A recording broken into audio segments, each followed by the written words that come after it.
Dear friend, welcome to the video tutorial in antennas and wave propagation. In this video tutorial, we will be able to derive the expression for the effective area. The effective area is also called as effective aperture and capture area. So here, whatever the effective aperture or effective area or the capture area, it is basically the measure of how effective an antenna is receiving the power of electromagnetic radiation. So it is a measure of how effective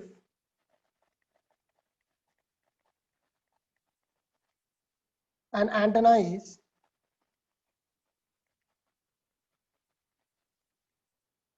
at receiving the power of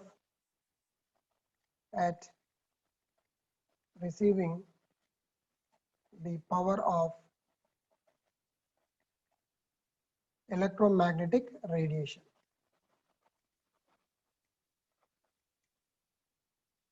And we have the term aperture. So the aperture is defined as the area. Aperture is defined as the area oriented perpendicular to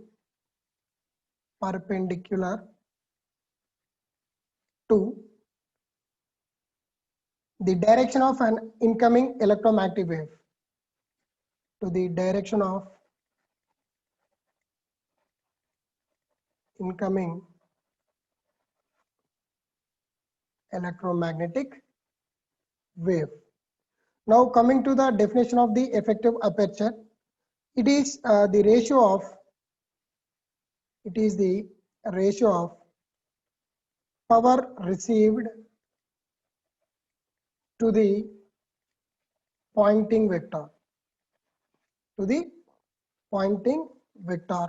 this pointing vector is also called as power density. And this power density generally calculated in watts per meter square or watts per wavelength square, right? So therefore the effective aperture is the ratio of power received, that is W, to the pointing vector P, and we can also write the effective aperture as A, right? So from here we can write W equal to pointing vector into the effective aperture, that also we can write.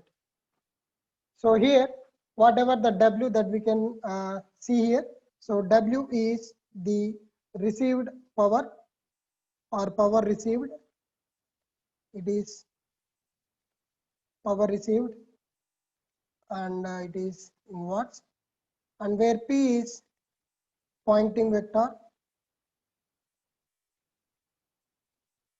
or power density, and it is in watts per meter square, and where A is effective or capture area, effective or capture area, and it will be in meter square. Now let us consider an antenna which is placed in the field of plane polarized traveling waves.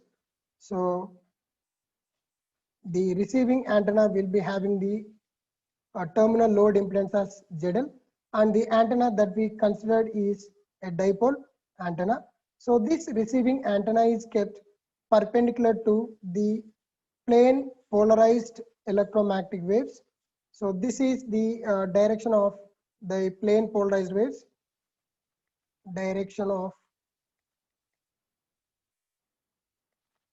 propagation of plane polarized waves,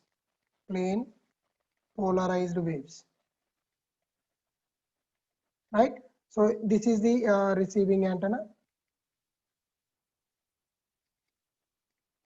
and the antenna terminal current that we consider is I here, right? Now we will be writing that ZL. So ZL is the the load impedance,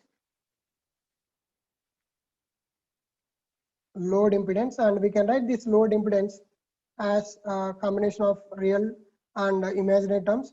So here we can write RL plus J XL, where RL is the load resistance and XL is the load reactance, right? So the units will be in ohms. If I be the terminal current, if I be the terminal current, right, then the power received by the antenna will be W equal to I square RMS into RL, that we can write. As we know, the power is nothing but the I square R. So in that sense we can write. So here the power is nothing but W. I is RMS current and R is the load resistance, right? Now in this particular expression, let us consider this expression as now one. So in this particular expression, we don't know, we need to find the expression for IRMS. So if we write the IRMS, right? So the IRMS will take the ratio of voltage to the resistance. So here it will be the equivalent voltage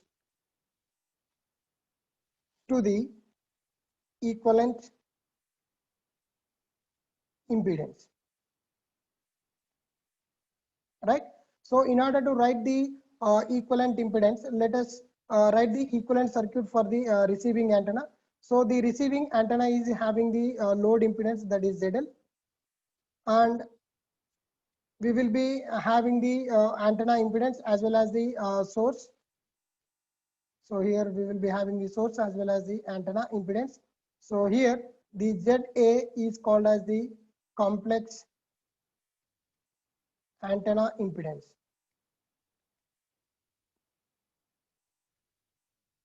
ZA is called as complex antenna impedance. So therefore, for the IRMS, we can write the equivalent voltage as V and the equivalent impedance as ZL plus ZA, load impedance as well as the complex antenna impedance. Let us consider this equation as 2, right? Now, here the antenna impedance can also be written in terms of the real terms as well as the imaginary terms as RA plus J XA, where RA is the antenna resistance, XA is the antenna reactance, and the units for both the terms will be in ohms, right? So if we look at this antenna resistance RA, so this RA can also be written as a radiation resistance plus loss resistance. So here it is radiation resistance plus loss resistance. So if we consider that the loss resistance is 0, then the antenna resistance will be equal to the radiation resistance. Now from equation 2, so the equation 2 is IRMS, right? So this IRMS will be equal to V by, now we have the expressions for ZL and ZA. So here we can write RL plus JXL plus RA plus JXA, right? Now to get the magnitude of this IRMS, now it will be mod of V by square root of, writing the real terms and imaginary terms separately. So we get RL plus RA whole square and XL plus XA whole square, right? Now from equation 1, we already know that W equal to V square, we can write W equal to I square RMS or IRMS square into RL. So here W can be written as, so here IRMS is given, that is V square, then V square into RL by, so when we square it, the square root will get cancelled and we will be left over with RL plus RA whole square plus XL plus XA whole square. So this particular expression gives us the total power, power received by the antenna. This is the power received by the antenna.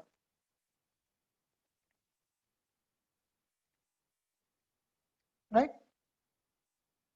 Now, if we would like to write the expression for the effective aperture, that is AE. So A is nothing but W by P. So here we got the expression for W. So for that, if we substitute, we get V square RL by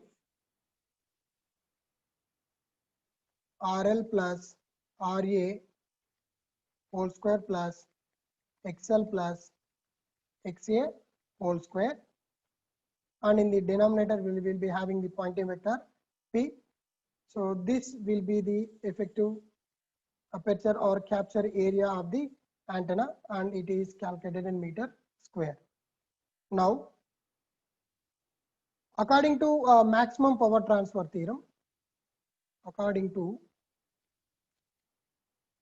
maximum power transfer theorem, right? Maximum power can be delivered. Maximum power can be delivered from antenna to the antenna terminating load.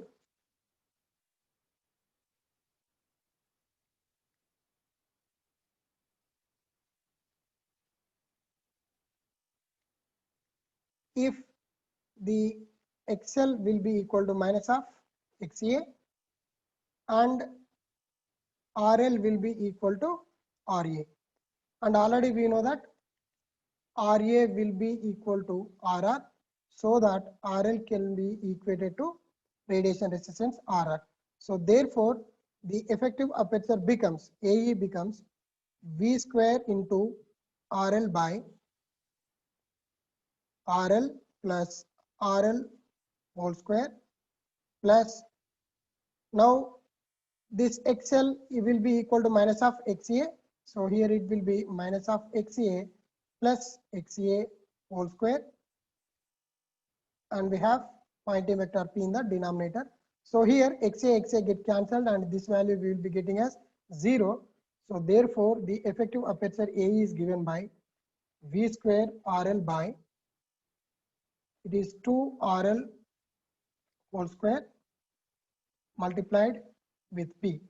So which is V square RL by 4 RL square into P. So RL, one RL get cancelled and left over with V square by 4 RL into P, and it is in meter square. And we know that the load resistance RL is also equal to the radiation resistance RR. So we can write RR. So therefore, this effective aperture is given by V square by 4 RR into P meter square. And if the Poynting vector or the power density is considered per wavelength meter square, watts per wavelength meter square, then we can also write the units as lambda square, right? Now, we have the relationship between effective aperture and the directivity, right? So here, the directivity is related to the effective aperture as 4 pi by lambda square AE.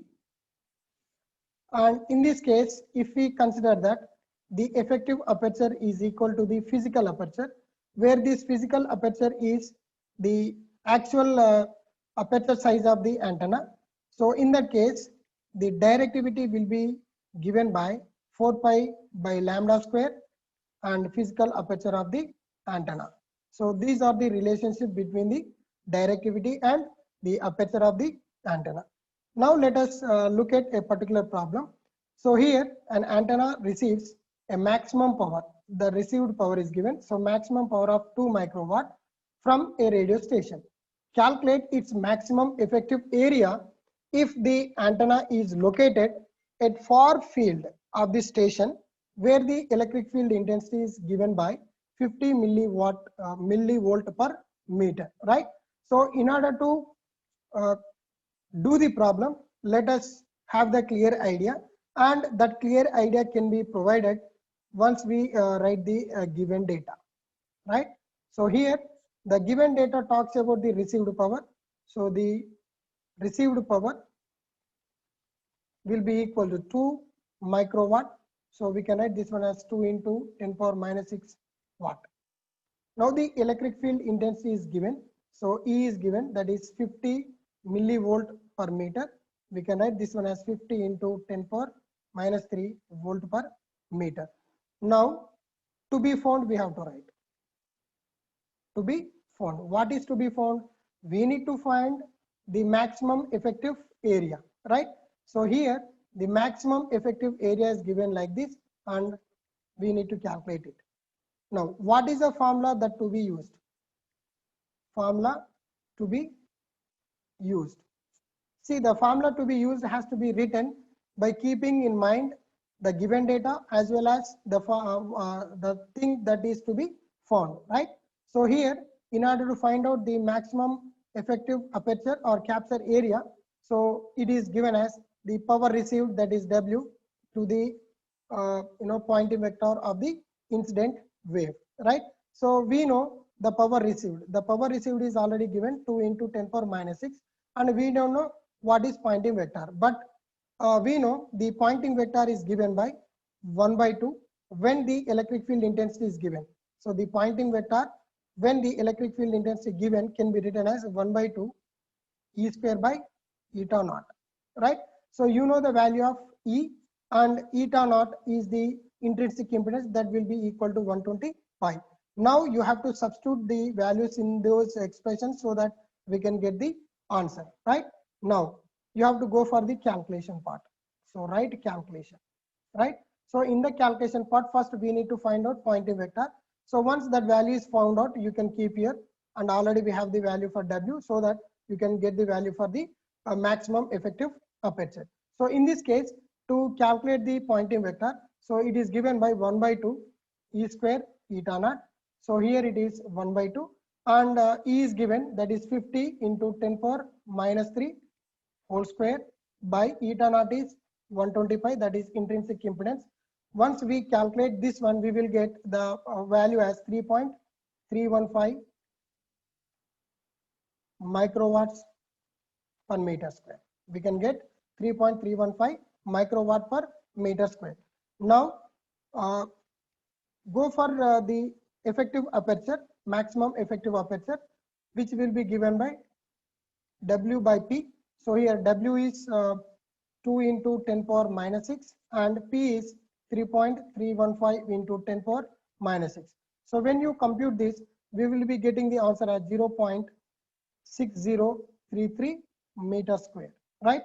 So this will be the maximum effective aperture for the given data. And finally, you have to write the result. So you have to write result. So this result says the effective aperture area, effective aperture or capture area is 0.6033 meter square. So this brings to the end of this video tutorial. Hope you understood the concepts and cleared your doubts. If you like this video, do comment, share and subscribe my channel for more technical content. Thank you and thanks for watching.